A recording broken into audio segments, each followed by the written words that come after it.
Lo primero que vamos a hacer es hacer la pasta. Usamos ajo, lo tamulamos. Aquí tengo mi molcajete. Mis mojarras que voy a usar no son ni muy grandes ni muy chicas, son medianas. Por cada mojarra voy a usar 3 dientes de ajo fresco. Ya los tengo aquí pelados. Los voy a poner aquí en el mortero o molcajete, como usted lo llame, como usted lo conozca. Los vamos a tamular, a sacar todo el estrés. Yo siempre digo, cuando hago este tipo de cosas que tengo que tamular, es como sacando mi estrés. Me encanta. Vamos a tamular todos los dientes de ajo.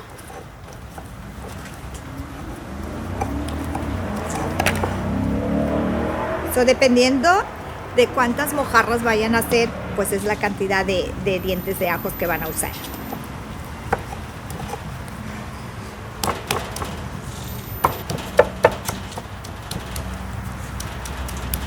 Cambio de mano para que mis músculos se hagan parejos y no nada más una mano se me haga casi grandota el músculo.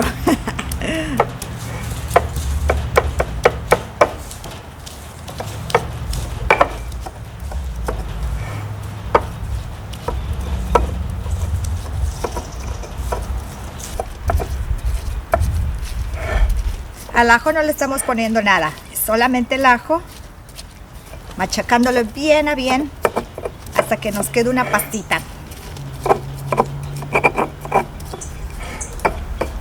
Porque cuando hacemos la pastita que queda bien,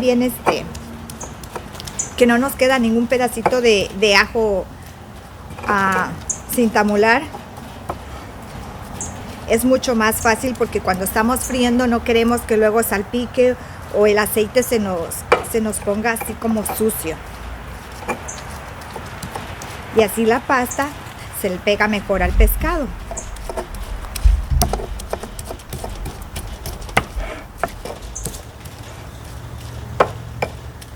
Está lista nuestra pasta.